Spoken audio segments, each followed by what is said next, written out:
Jadi mereka dari kecil sudah terbiasa, ibunya beraktivitas di luar, jadi pinter-pinter menyampaikan. Udah mengerti lah ya Bu ya.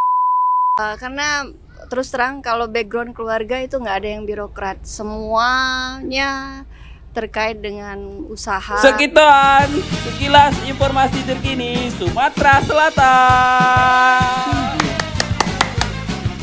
Yeay, assalamualaikum warahmatullahi wabarakatuh. Sobat Uang kita, wah semangat pagi, salam sejahtera, salam sehat untuk kita semua. Jadi kita harus walaupun pagi, siang, sore kita sudah menjalankan aktivitas, kita harus tetap semangat pagi. Nah ini luar biasa banget nih ya. Hari ini di Sekiton seputar informasi Sumatera Selatan, Ivo tidak sendiri. Tapi sebelum Ivo memperkenalkan, Ivo bakal ngobrol sama siapa hari ini.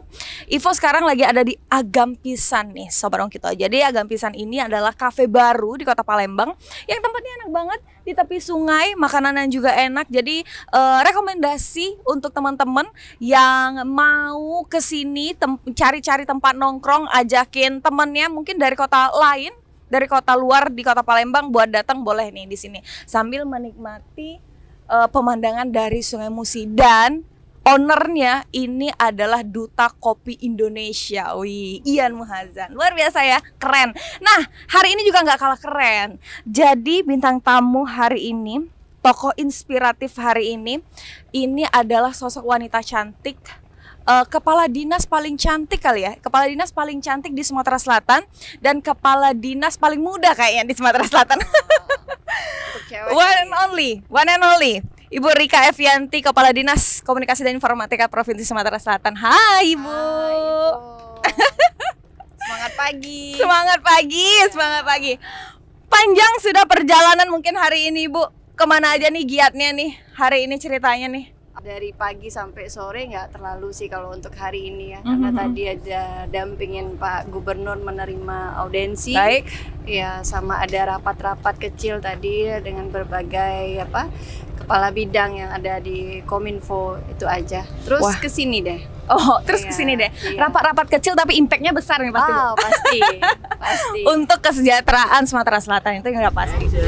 Nah Bu, kita ini kan lagi ada di Agam Pisan nih Bu. Kalau Ibu tuh salah satu tipikal yang suka nongkrong nggak sih Bu? Atau kayaknya kalau udah aktivitas tuh udah capek deh, udah pulang aja kali? Kayaknya sih yang nggak terlalu nongkrong ya. Tapi kalau nongkrong biasanya sama keluarga justru gitu. Oh, karena memang waktunya terbatas. Iya ya, sudah banyak tersita ya dengan aktivitas-aktivitas yang di luar rumah gitu ya Bu ya. Nah, tapi kita bakal tanya sih Bu, cara Ibu membagi waktu. Cara Ibu membagi waktu dengan aktivitas pekerjaan yang padat banget. By the way, thank you loh Bu udah datang ke podcast kita. Pasti kegiatannya tuh seabrek gini ya. Permasalahan sekarang tentang Kominfo ini pasti banyak banget, tapi udah ngobrol bareng kita, thank you loh Ibu. Ya, karena demi Kominfo ya. Demi Kominfo. Tapi Bu, kalau ngobrolin tentang aktivitas, susah nggak sih bagi-bagi waktu? Selama ini sih susah-susah gampang ya, tapi kalau saya menerapkan terkait yang pasti lebih ke kualitas bukan kuantitas. Ya gitu. Jadi bagaimana dengan waktu yang singkat tapi bisa berkualitas untuk anak-anak, lebih care ke mereka. Jadi lebih ke kualitas intinya daripada kuantitas. Karena kalau kita cari kuantitas, saya nggak bisa dapat. Betul. Iya. Udah banyak terbagi ya Bu ya. Betul. Sabtu Minggu juga harus ada berkegiatan. Tapi di sela-sela itu ya kualitas tadi, mementingkan kualitas. Demo nggak sih Bu anak-anak? Karena sudah terbiasa dari kecil mereka, karena anak yang pertama itu kelas 1 SMP, yang nomor 2 kelas 2 SD, mereka dari kecil sudah terbiasa ibunya beraktivitas di luar. Jadi pinter-pinter saya menyampaikan. Udah mengerti lah ya Bu ya. Udah betul. mengerti bahwa ibunya ini udah mengabdi nih untuk negeri. Betul. Tapi kalau ngomongin tentang mengabdi untuk negeri dengan profesi yang sekarang Ibu, boleh nggak sih Bu kita kilas balik ya, ajak Sobat Uang Kito, mungkin Sobat Uang Kito nih pada kepo nih Bu. Kenapa sih awalnya motivasinya menjadi ASN? Padahal kan banyak sebenarnya ya Bu profesi-profesi yang Oke. Ini pertanyaan menarik ini. Karena terus terang kalau background keluarga itu nggak ada yang birokrat, semuanya terkait dengan usaha atau jadi Ibu one and only nih swasta. di keluarga ASN. Sama kakak perempuan sih, cuman Oke. dia yang di struktural sih, nggak Baik. kayak seperti saya gitu. Jadi ini suatu tantangan karena nggak ada cermin gitu ya. Kan kalau misalnya orang tuanya ASN atau pamannya ASN, dia ada cermin nih. Oh nanti jabatannya seperti ini, jenjang karirnya seperti ini. Kalau saya nggak ada Ivo. Itu berjalan aja dengan sendirinya gitu. Kebetulan tadi Ivo tanya terkait dengan sejarah. Ya. Saya bersejarahnya itu CPNS-nya di satu daerah di Sumatera Selatan. Tepatnya itu di Oku Timur, mengabdinya dari 2008 sampai 2018, 10 tahun tuh. Bayangin 10 tahun mengabdi di sana, terus memberanikan diri untuk hijrah ke Sumatera Selatan, dan alhamdulillah sekarang bisa menjadi bagian dari Provinsi Sumatera Selatan untuk mengabdi lebih luas lagi. Wow. Iya. Demi Sumsel Mapan 2045. Tapi Bu, kalau ngomongin tentang Sumsel terus profesi di awal karir banget Bu, ini kan mungkin Kominfo ini adalah hal yang baru atau mungkin bahkan sudah pernah nih berdinas di komunikasi dan informatika nih Bu. Oke, awal CPNS pendaftarannya itu saya ditempatkan di BKD justru. Iya, di Oke. BKD, tapi selang 2 bulan itu ada SK dari kepala dinas di sana untuk saya menjadi staf di Humas Protokol di Kabupaten Oku Timur. Nah, di sana ditempatkan di situ, jenjang karirnya mulai jalan jadi Kasub Humas. Oke. Ya, di sana sampai berapa tahun gitu. Selanjutnya pernah juga di luar kehumasan menjadi kepala bidang perindustrian Ivo. Oke. Iya. Setelah itu hijrah ke Sumatera Selatan Oke. menjadi staf, selanjutnya menjadi kepala bidang administrasi tapi di Biro Humas dan Protokol. Balik lagi ke protokoler Iya, nih.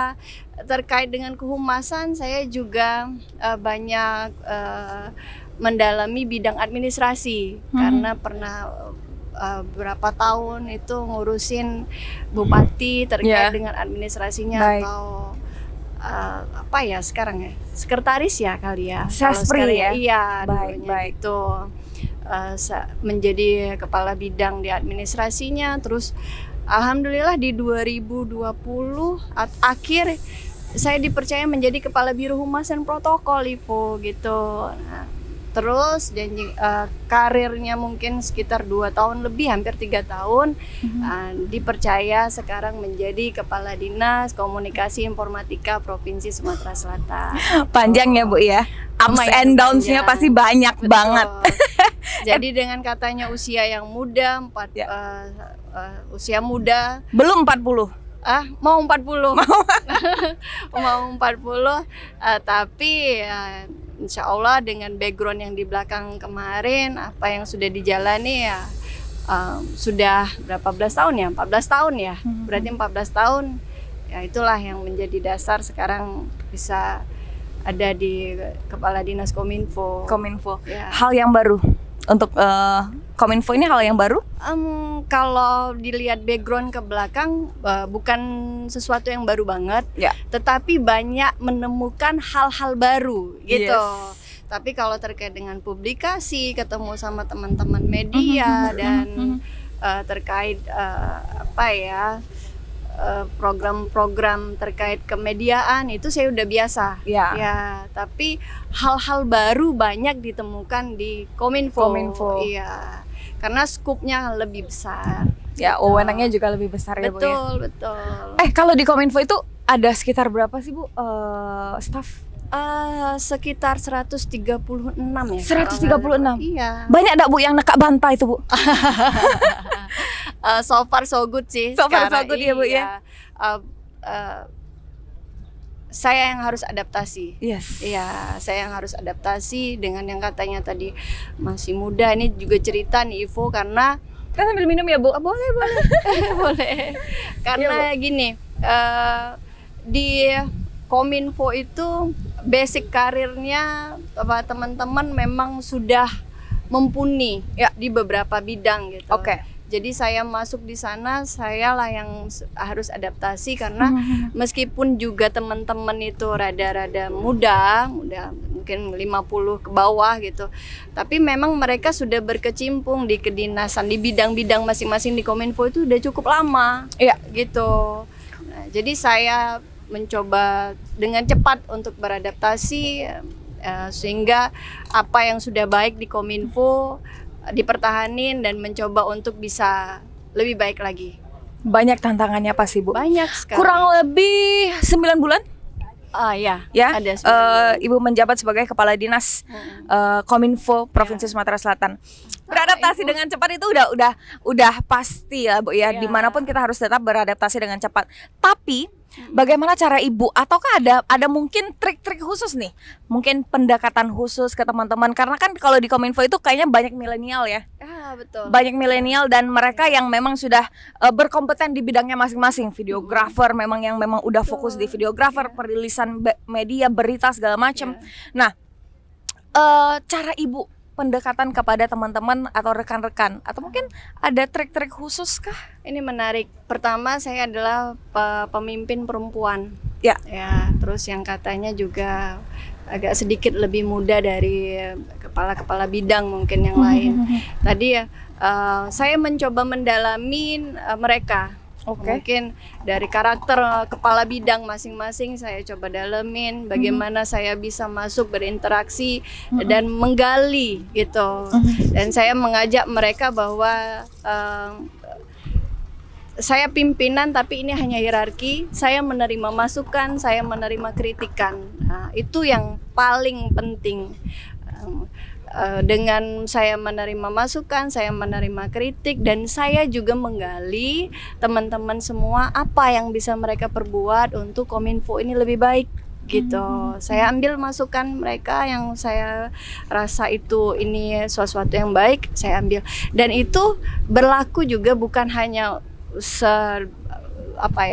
dari eselon 3-nya, tapi ke stafnya juga saya berlakukan yang sama. Baik. Siapa tahu nih ada ide-ide dari staf yang mungkin kami tidak terfikirkan, mereka bisa terfikirkan, karena Kominfo ini ya dibutuhkan kreativitas juga, bukan hanya kegiatan yang monoton gitu.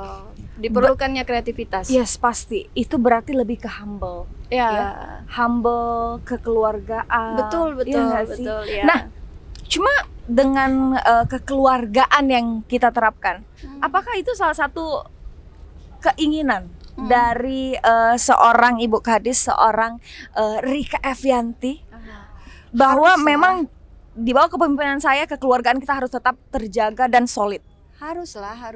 Karena saya ibu tanya ya, kebanyakan beraktivitas di kantor apa di luar kantor? Pasti Baik. banyak yang di kantor. Dari Betul. pagi kita bertemu, berinteraksi sampai kadang-kadang maghrib gitu. Kalau itu harmonisasi kekeluargaan tidak berjalan, ya organisasi nggak berjalan dengan Betul, baik gitu. betul. Berarti ini Ibu ini memprioritaskan kenyamanan dulu Betul, untuk betul. teman-teman atau rekan-rekan yang ada di Diskominfo ya. Sangat ya. Kenyamanan mereka bekerja Ya, ya. dengan itu yang nyaman mereka akan memberikan terbuka. loyalitas pasti Iya. kepada kantor ya Bu ya. Bekerjanya Iya. juga senang gitu ya Bu ya. Iya. Wih, luar biasa. Nah, dengan 9 bulan menjabat sebagai kepala dinas Ibu, adakah tantangan-tantangan Ibu? Ini tadi kan Ibu sempat mention banyak hal-hal baru. Iya. Tantangan-tantangan tersendiri? Banyak sekali ya. Karena tugas dari Kominfo itu yaitu adalah corong informasi. menerima informasi terus men-feedback-kannya kembali kepada masyarakat, sehingga masyarakat tahu dengan program-program apa saja yang sudah dilakukan pemerintah Provinsi Sumatera Selatan. Tapi enggak juga di situ, ada bidang-bidang terkait yang lebih luas cangkupannya, dan itu juga memerlukan perhatian khusus. Misalnya terkait dengan data Sumsel, bahwa Kominfo itu sudah ditunjuk menjadi wali data Ivo, jadi menjadi dashboardnya Sumsel harusnya. Nah, ini perlu lagi digali terkait itu. Dan yang paling utama juga dengan dinamika sekarang ini, bahwa penyebaran informasi ini sudah sangat dinamis, begitu canggihnya, sangat masif, begitu canggihnya telekomunikasi dan teknologi ini jadi tantangan tersendiri untuk kita. Bagaimana terkait dengan pengamanan cyber dan lain-lain sebagainya, itu butuh konsentrasi juga. Ya. Baik, wow, tantangannya banyak ya Bu ya. Sangat. Tantangannya banyak dan kompleks. Dan kompleks dari mulai teknologinya, SDM-nya, regulasinya. Betul. Karena kan teknologi ini adalah hal baru nih. Belum semua masyarakat, lapisan masyarakat itu paham dengan teknologi ini. Betul. Ya, penyebaran hoax juga. Betul. Wow. Tapi tetap semangat ya Bu ya. Harus semangat. Harus semangat ya. There is someone that you look up to Bu, atau ada orang nggak sih Bu yang menjadi bukan pedoman ya, kayak menjadi idola lah. Oke. Kalau idola secara spesifik sih nggak ada ya. Cuman kembali lagi, alhamdulillah di jenjang karir saya banyak, karena di Biro Humas protokol penempatannya sudah bertahun-tahun. Jadi sering ketemu dengan orang-orang penting Ivo. Betul. Gitu. Seperti bupati, gubernur, orang-orang hebat ya Bu ya. Orang hebat. Yes, Nah, di situ saya menilai bahwa setiap mereka pasti ada kelebihan. Ya, dan itu coba sedikit-sedikit saya ambil mana yang baiknya. Terutama pada kelas pimpinan perempuan. Saya suka baca tuh terkait dengan misalnya Ibu Sri Mulyani gitu. Nggak jauh-jauh juga Ketua DPRD Provinsi Sumatera Selatan itu juga perempuan. Ibu Anita gitu. ya. Itu juga menjadi cerminan saya, bagaimana mereka bisa menyampaikan ide-ide mereka tanpa mereka merasa malu bahwa dan minder karena mereka perempuan. Betul gitu. sekali. Nah, kita bakal balik lagi, Sobat Ungkito. Banyak sih yang ingin saya tanyakan ya. Kita bakal balik lagi, Sobat Ungkito, tetaplah di sekilas informasi terkini Sumatera Selatan. Masih di sekitaran Sobat Ruang Kita. Masih bersama dengan Kepala Dinas Komunikasi dan Informatika Provinsi Sumatera Selatan nih, Ibu Rika Evianti. Kalau tadi kita sudah membahas ini mengenal lebih dekat ya temanya nih, mengenal lebih dekat bersama Kepala Dinas Komunikasi dan Informatika Provinsi Sumatera Selatan. Tapi Bu, yang ingin 9 bulan menjabat ini bukan waktu yang sebentar ya Ibu ya. Pasti sudah banyak hari-hari yang dilewati, tantangan-tantangan, permasalahan-permasalahan yang sudah terselesaikan, sudah dituntaskan Ibu. Tapi apakah ada beberapa program khusus atau mungkin concern utama nih dari Bu Kades sendiri? Yang tadi sudah saya jelaskan bahwa terkait dengan kita harus membuat suatu gebrakan, karena sekarang dipimpin oleh pejabat Gubernur Sumatera Selatan yang beliau juga sangat inovatif dan menyukai gerakan-gerakan yang di luar dari kebiasaan gitu. Jadi saya juga mengajak kita semua atau di Dinas Kominfo untuk membuat sesuatu hal yang memang berguna untuk masyarakat. Misalnya contohnya dalam waktu dekat kita akan membuat gerakan Sumsel Tangkal Hoak. Ya, itu yang akan melibatkan beberapa organisasi seperti AJI, AMSI yang memang sudah ada lisensi dari Google. Jadi Ivo nanti kalau misalnya ada berita sesuatu yang memang itu negatif dan memang hoax gitu, Pemprov bisa dengan cepat memberikan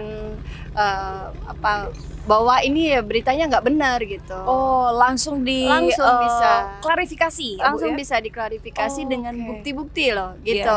Ya, itu salah satunya. Terus yang terkait dengan Sumsel Satu Data itu saya ingin sekali dan berkeinginan sekali bahwa Kominfo itu menjadi dashboardnya Sumatera Selatan. Jadi enggak perlu kemana-mana, pengen tahu tentang Sumatera Selatan itu harusnya cukup di satu dashboard Sumatera Selatan yang kita ada Simata. Diharapkan dengan satu aplikasi Simata itu semuanya sudah terangkum di Sumatera Selatan. Mau terkait apa itu kita bisa ada, dan itu sekarang lagi kita upayakan terkait itu bisa dengan cepat realisasi. Belum lagi hal-hal lainnya terkait dengan publikasi yang sekarang yang Ivo tadi juga sampaikan begitu masifnya dengan pemberitaan. Saya ingin bahwa Kominfo itu menjadi corong utama terkait dengan pemberitaan, khususnya hal-hal yang sudah dilakukan oleh Pemprov Sumatera Selatan. Karena motonya kalau kita bekerja tapi tidak diinformasikan, ya itu ya sama aja kan gitu, Ivo, sama aja sia-sia gitu. Jadi harus masifnya dengan pemberitaan, dengan juga dukungan dari semua pihak, tapi tidak juga bisa hanya Kominfo yang bergerak. Itu saya optimis pembangunan di Sumatera Selatan ini cepat bisa dirasakan oleh masyarakat gitu, dan masyarakat harus tahu apa yang dilakukan gitu. Betul. Dan informasi-informasi ini akan tersampaikan ke masyarakat. Betul. Itu yang paling utama ya Bu ya, tujuan kita semua. Wow. Banyak insight positif ya Bu ya.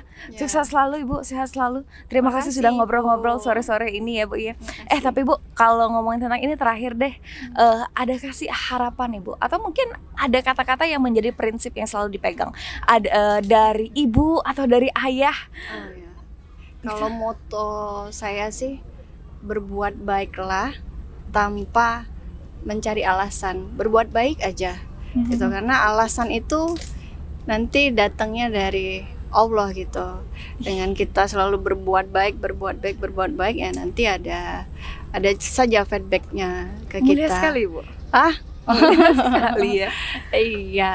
Baik, jadi berbuat baik sama siapapun, kapanpun, tanpa ada alasan ya Bu ya. Tanpa kita cari alasan, aku harus berbuat baik karena apa, gitu. Berbuat baik aja. Wow, terima kasih Ibu.